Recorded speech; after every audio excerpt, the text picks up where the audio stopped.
A propósito del pasaje que estamos analizando en Hechos de los Apóstoles, vamos a encontrar principios para la liberación de ciertos...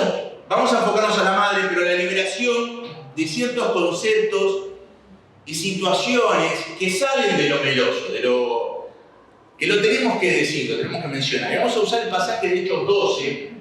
Si tienen Biblias ahí, pueden encenderlas, abrirlas.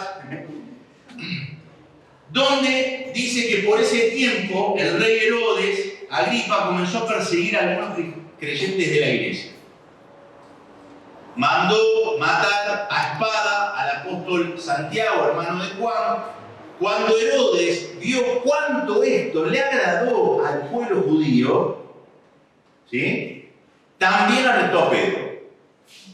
Eso sucedió durante la celebración de la Pascua. Acá aparece un rey, para mencionar unas cosas históricas que tenemos que decirlas. Aparece un rey que tenía el aprecio de la gente y que hacía las cosas para el aprecio de la gente.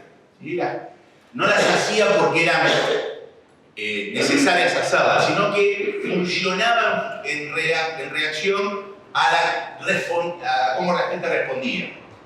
Él había hecho muchas cosas que tienen que ver con la parte religiosa, la adoración, sacrificios, el uso de la ley y demás.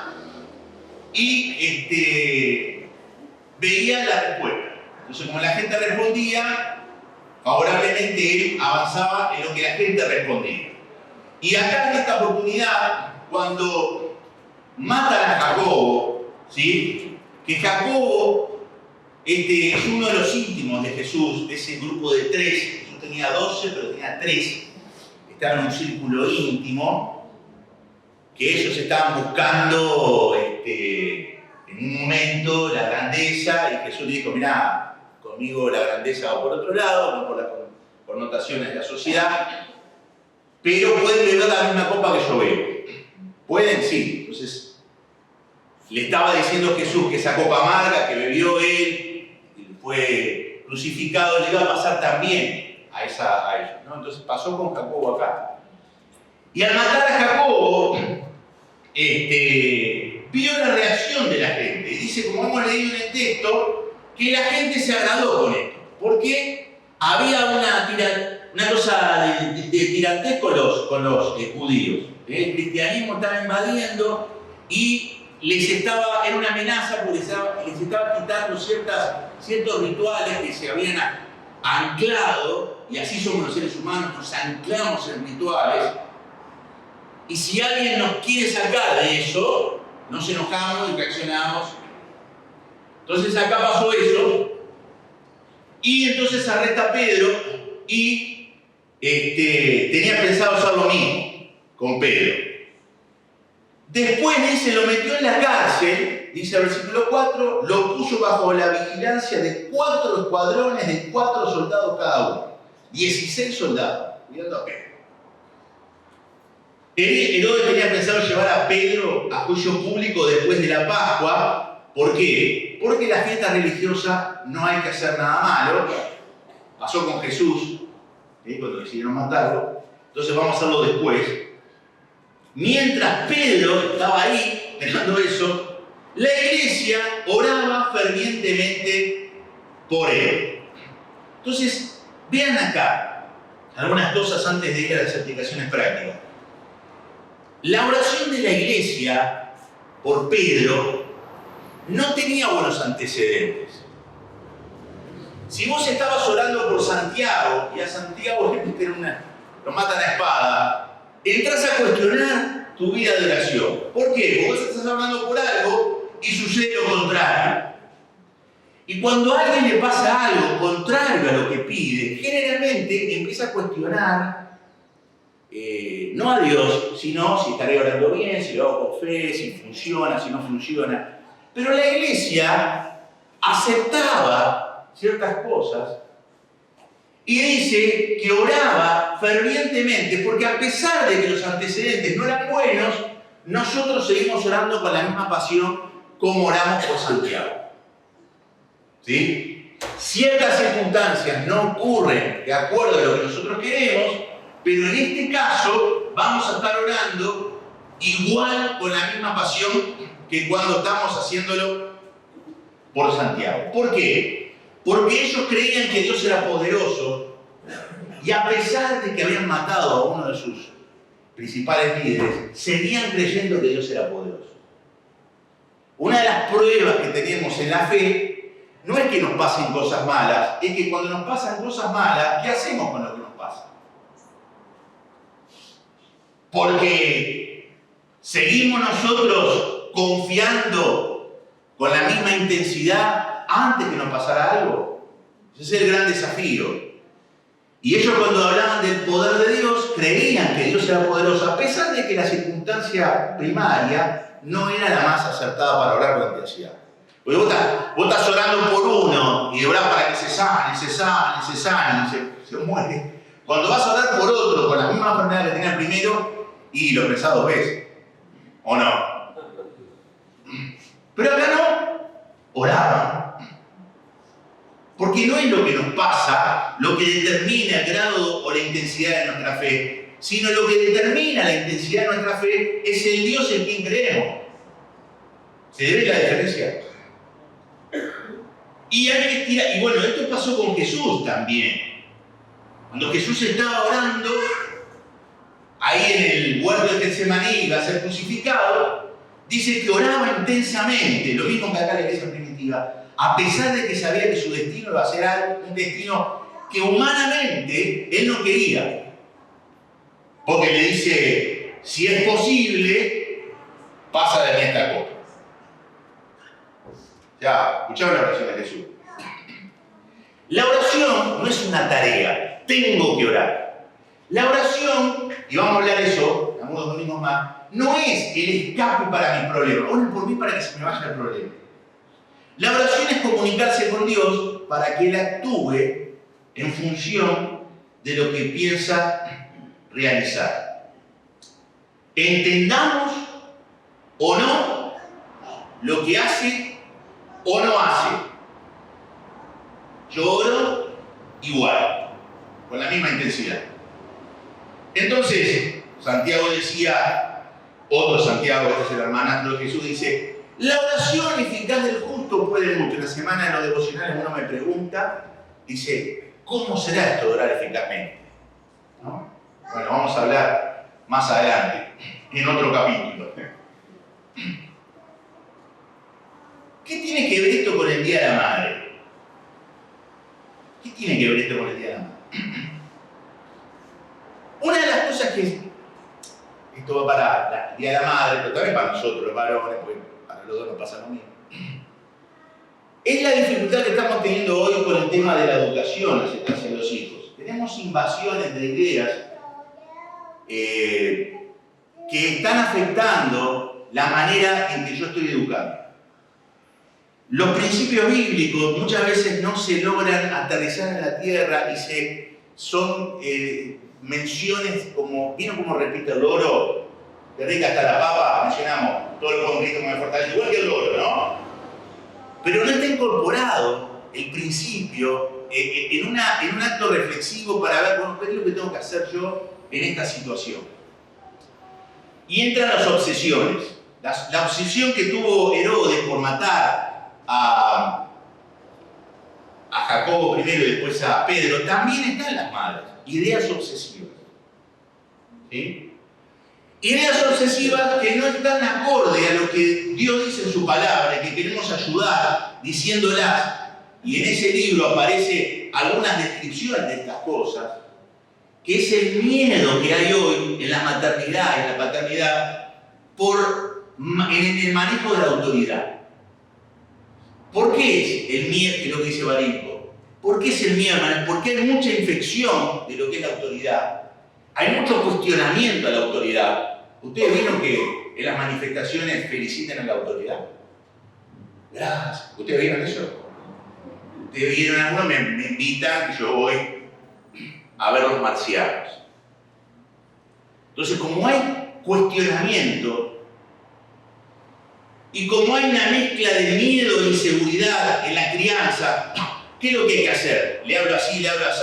El castigo, no, mirá que el castigo así no, porque si hace así, mirá que se trauma. Mirá, escuché un psicólogo que dijo, es un mareo, no, hay una vieja toda ahí.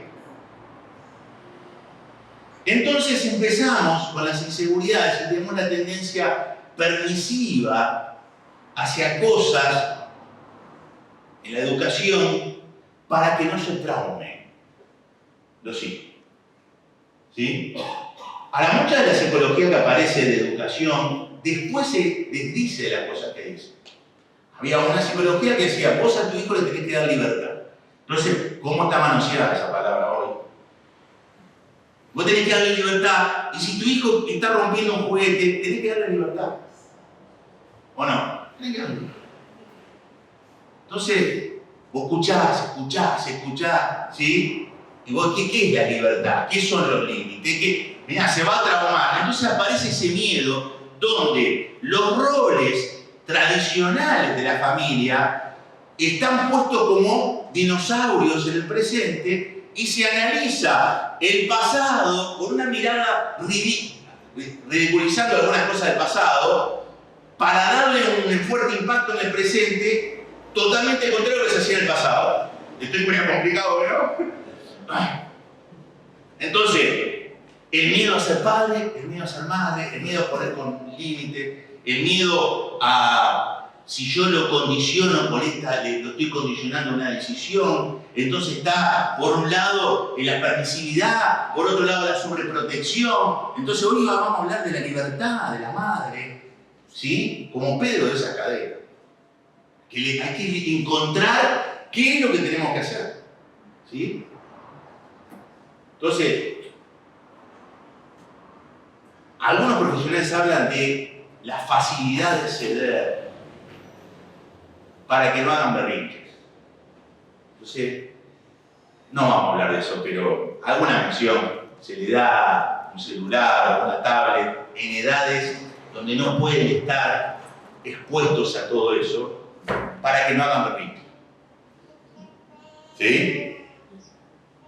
Entonces aparecen cuadros nuevos, obsesiones con ideas basadas en este tipo de cosas, porque simplemente lo dijo un profesional, sin ninguna pauta de discernimiento, porque lo tengo que decir acá, por amor a ustedes, por amor a mí, por amor a todas las madres. Los profesionales no son dueños de la verdad. Y algunos dicen barbaridades. Está firmado. Entonces no es, lo dijo fulano de tal. La escritura tiene pautas y principios para la buena educación de la familia. Entonces tenemos que salir de la actitud del logro, de repetir cosas, para reflexionar qué es lo que dice acá en función de la paternidad y la maternidad que yo debo ejercer en este tiempo. Entonces en este libro Barinco dice, si nosotros seguimos la corriente de este siglo, vamos a generar hijos sin estructura de autoridad. ¿Saben cuándo chicos adolescentes? Porque el adolescente primero fue niño. ¿Saben a dónde voy, no? ¿En dónde se crió ese niño? ¿Dónde se crió? Cuando vos ves un adolescente con necedad, con terquedad, con rebeldía extrema a la autoridad, con falta de respeto, o sea, hay algo que faltó. Y dentro de esa libertad, una de las cosas que hay que entender es la libertad. Y acá me voy a meter en un problema, pero bendito problema. La libertad frente a la necesidad de ser necesitadas. Hay una idea en la maternidad, en la paternidad, que los hijos son una extensión de nuestro brazo. Y yo, si me siento necesitado por mi hijo, me siento un buen padre y una buena madre. En realidad la Biblia no dice eso. La Biblia dice que son flechas para lanzar. Quiere decir que lo que están con edad primaria, chiquito, están educando a una persona, nutriéndola para soltarla en algún momento. Y algún hijo que no está acá, pero los adolescentes fueron acá van a decir un amén, ¿o no? ¿Por qué?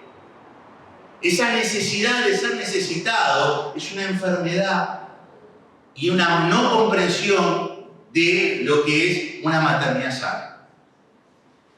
A mí me dijeron, espero que lo vean mi madre el video, me dijeron, cuando tengas 30 años quiero que te vayas de mi casa. Lo digo con otras palabras, pero lo digo. ¿Qué pasó? Cumplí 30 años y me casé. Y me fui de la casa. Después que me fui, me dice, ¡ay, te fuiste! ¿Sí? Necesidad de ser necesitado. Hace muchos años atrás había un grupo de madres que habían crecido sus hijos que no sabían qué hacer con su vida y con su tiempo porque tenían todo el tiempo ahí y habían visto mal la paternidad. Entonces ya se sentían vacías porque ya sus hijos estaban en otros. Entonces hicieron un estudio bíblico a las 2 de la tarde, ese grupo de mujeres, porque no sabían qué hacer. No porque querían aprender la Biblia, es porque no sabían qué hacer. Entonces cuando yo fui, hace muchos años pastor ahí, digo, ¿y por qué es un grupo hasta ahora? Y vos escuchabas a esas mujeres y tenían esta cadena. ¿Vamos bien? ¿Vamos entendiendo bien? Vos tenés en el Antiguo Testamento una mujer que se llama Lea, que competía con Raquel, porque tenía 2 esposas, Jacob. Es complicado, no me pregunten. Y Lea competía con Raquel. ¿Sí? ¿Y cómo hacemos la competencia? Raquel no podía tener hijos y yo sí, entonces voy a tener un hijo. Y miren, cuando tuvo un hijo, miren lo que dice, necesidad de ser necesitada. El Señor ha visto mi aflicción, sin duda, tener el hijo. Ahora mi marido me va a querer. ¿Para qué tuvo el hijo?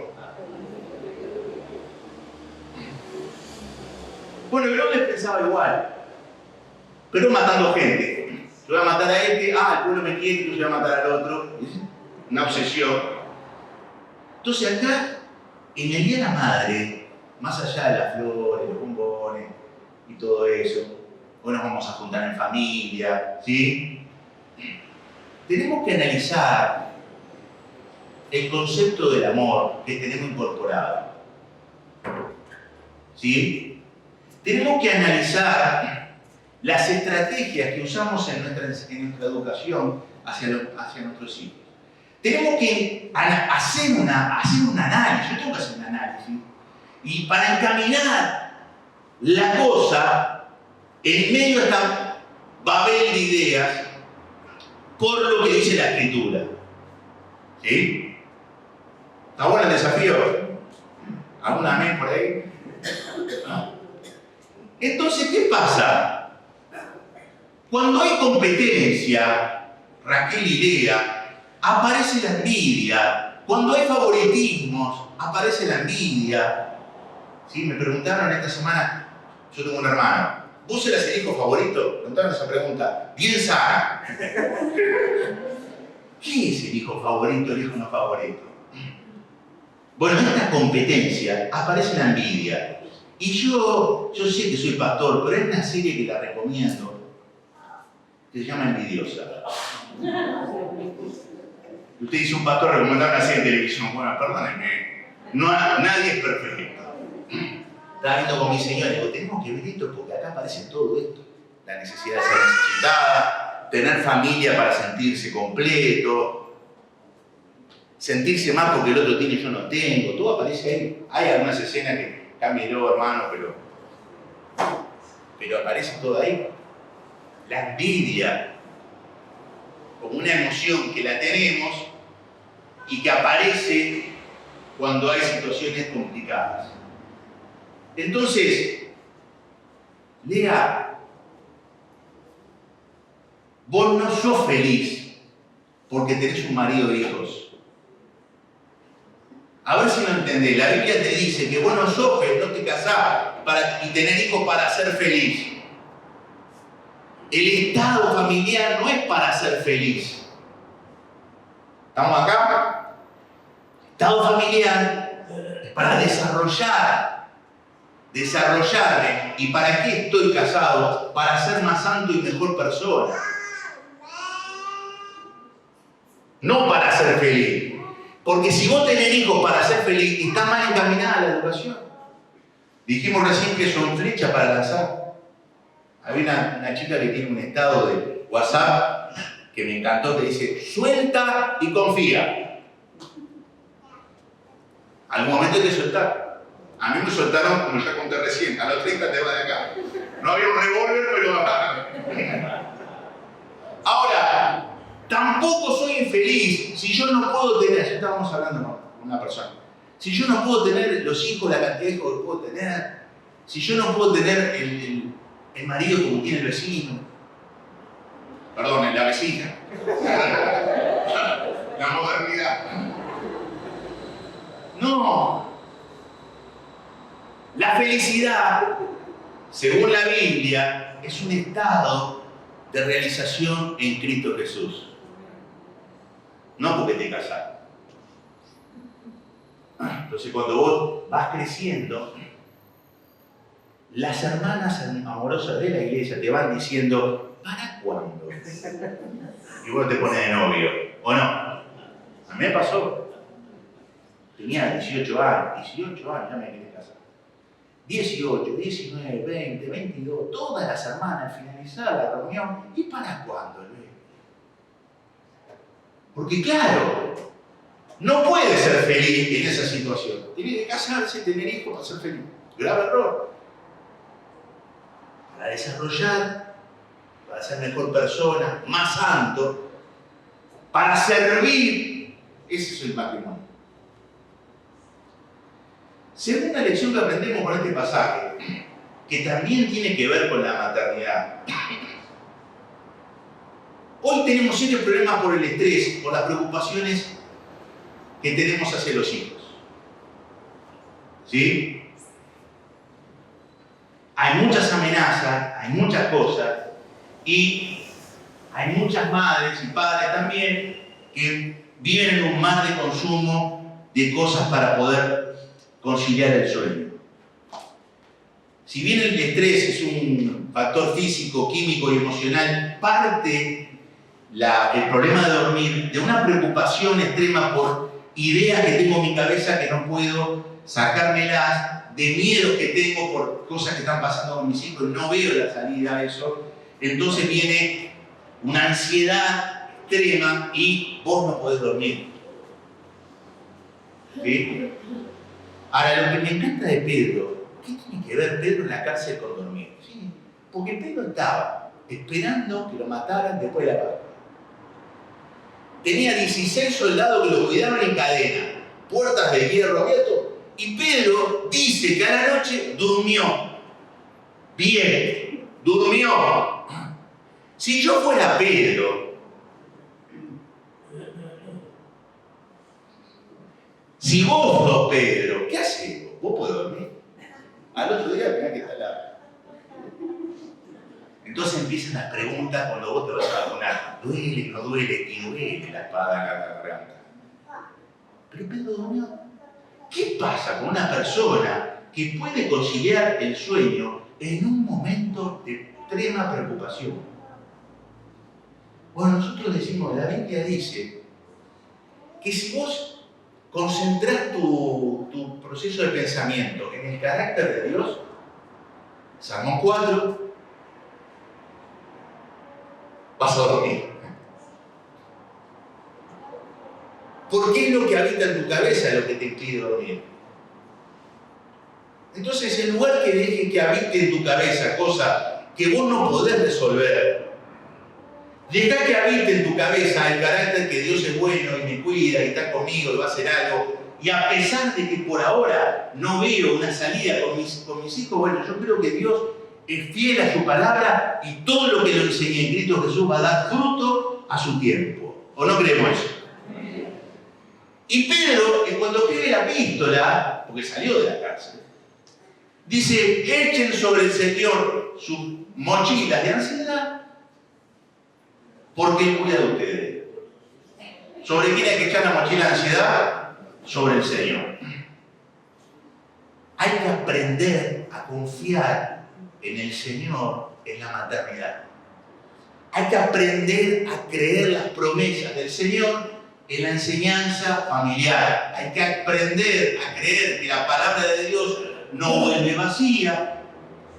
Y a pesar de que ve algunas cosas, hoy no es el destino final de eso. Mi madre, todos los fines de semana, me iba a buscar a alguna cárcel, porque yo en la época de la dictadura, con mis amigos salíamos, hacíamos cosas por la calle y terminaban en una seccional. La 4, la 3, la central. Entonces, no había celular, no había. Era que mucha ansiedad. ¿Sí? Y ahora estoy acá. Ahora sí, si vos te focalizás en esa adolescencia que yo tuve, y vos decís, así va a ser siempre. Y bueno, la verdad que tu mirada no es confiada. Y vos tenés que creerle al Señor de que si vos haces todo lo que tenés que hacer, la palabra promete que eso va a dar su fruto y va a haber consecuencias favorables tarde o temprano. Tercera estrategia, la oración como conexión con Dios. Era la estrategia que tenía la iglesia primitiva.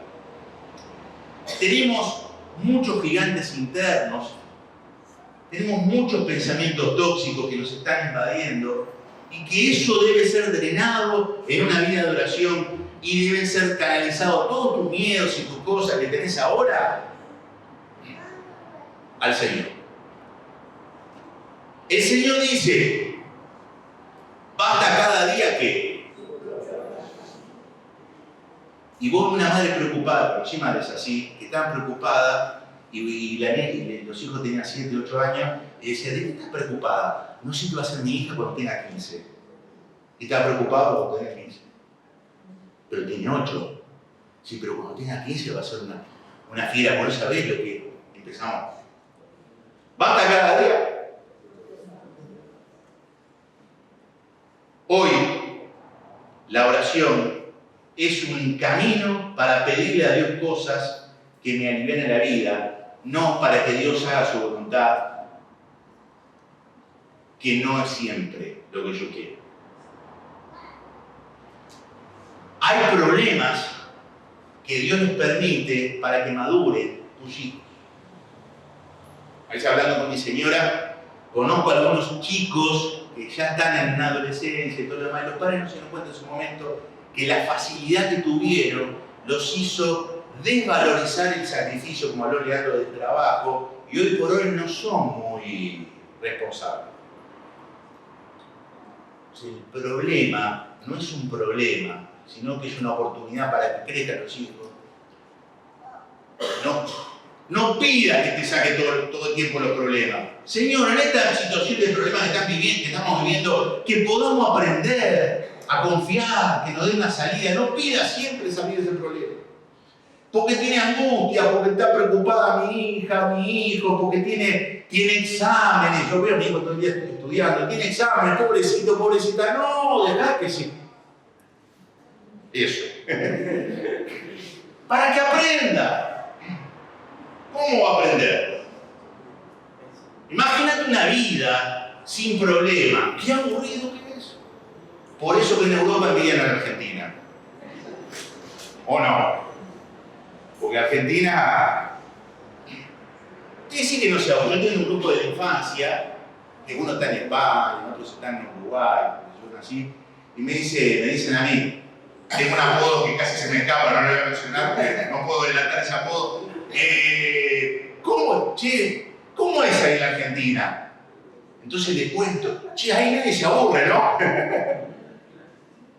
Bueno, aprovechemos la vida que tenemos para ser más resilientes. Y yo le digo con respeto, quiero ser misionero, me dijo un joven esta semana. Y le digo, ¿por qué? Y Y no me supo responder. Y bueno, porque los misioneros, no sé qué, viajan. Entonces le conté la historia de algunos misioneros y no quiso ser más misionero. ¿Se entiende? ¿Por qué? Porque miramos la parte romántica. Entonces, dejá que los hijos aprendan con el problema. Y la madre que ora es escuchada por Dios. Entonces, para ir cerrando, primero, entender que no debo evitar estar atado a la necesidad de ser necesitado.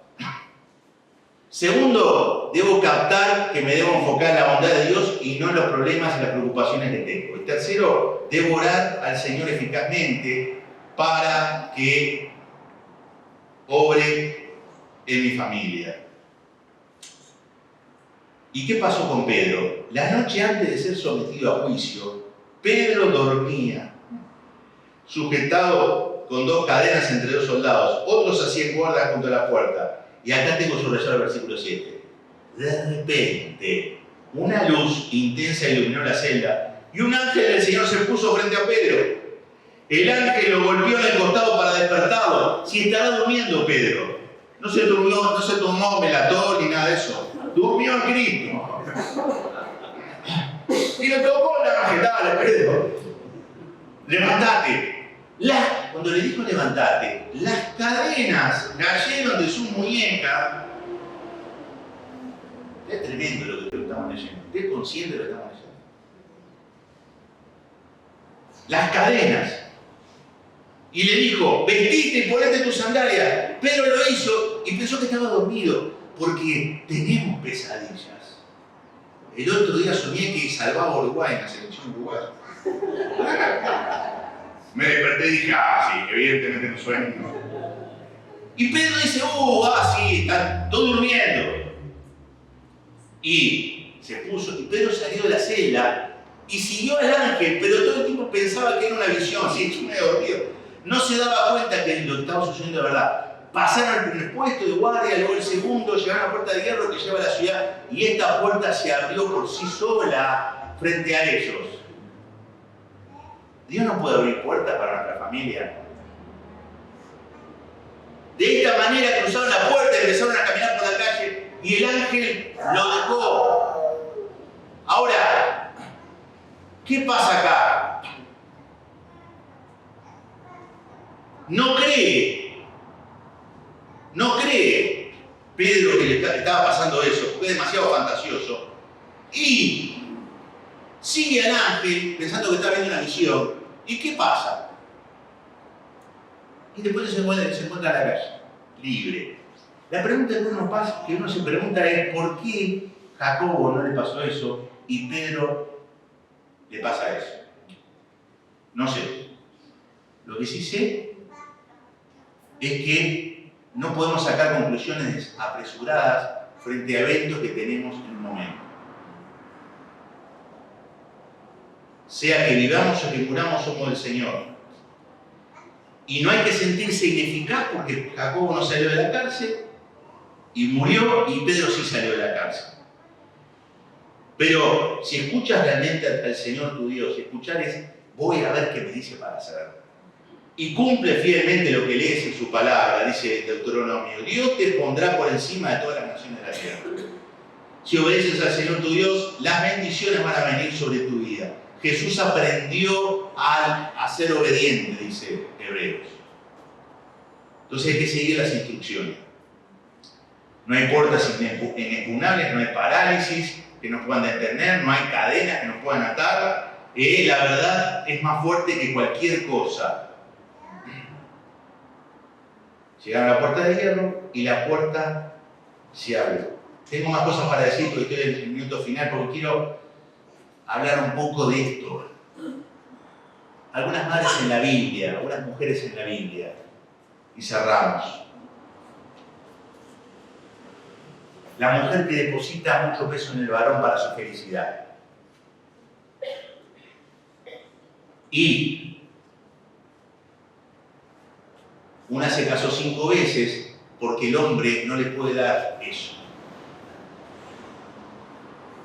Entonces, si no me con ese marido y entonces me caso con otro, y esa mujer se encuentra con Jesús en el pozo, y Jesús no le dice esto, pero más o menos le dice: la gente no es un narcótico para sacar tu vacío o adormecer tu corazón.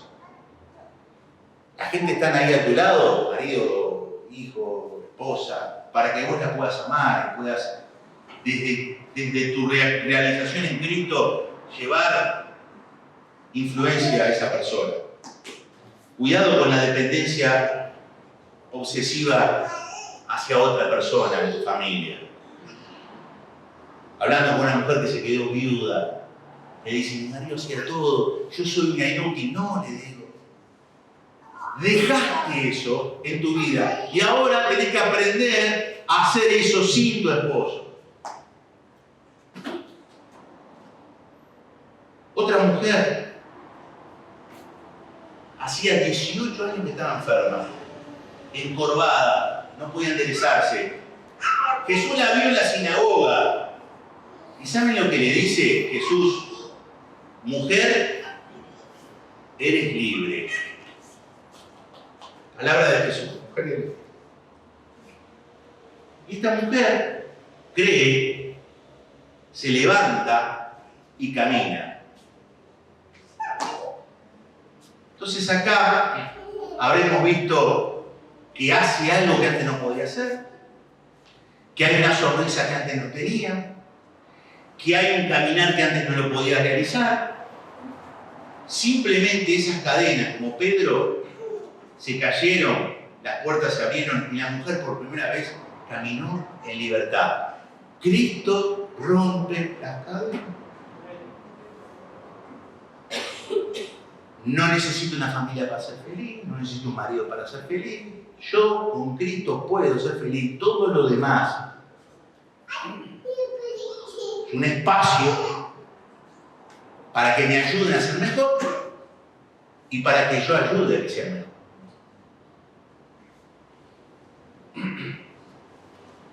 Sacate las mochilas que aplastan tu maternidad.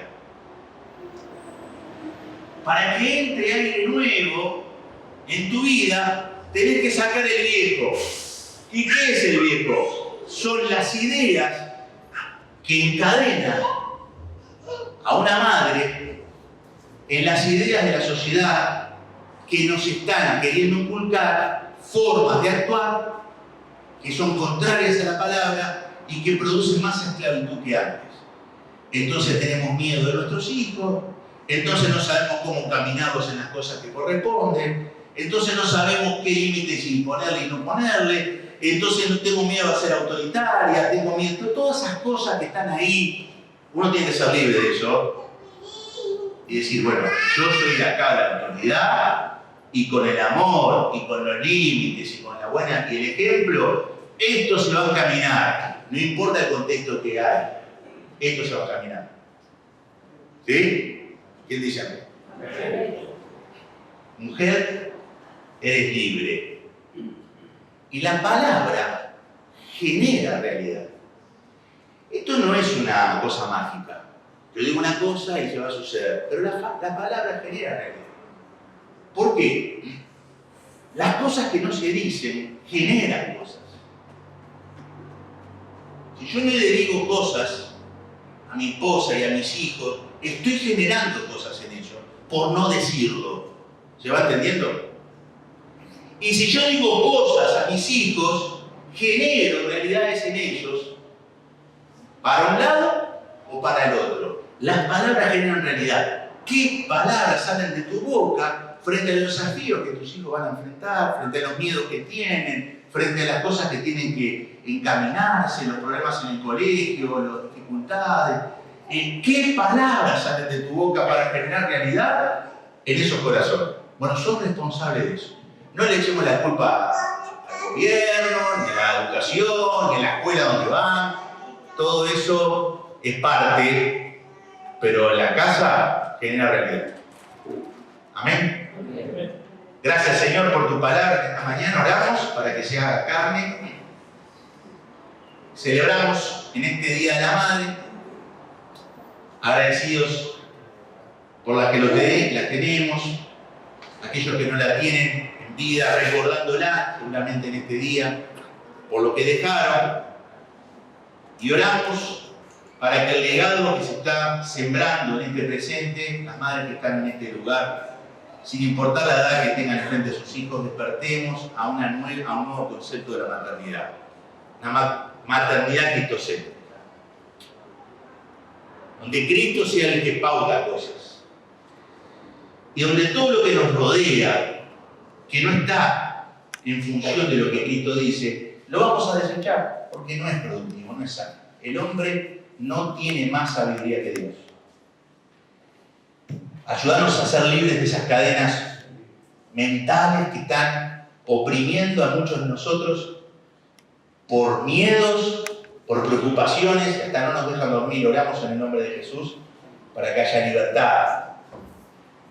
Como esa mujer fue libre después de 18 años de sufrimiento, que haya libertad emocional, mental en las madres de este tiempo. Creemos en eso, Señor, tu palabra no vuelve vacía. En el nombre de Jesús. Amén. Amén.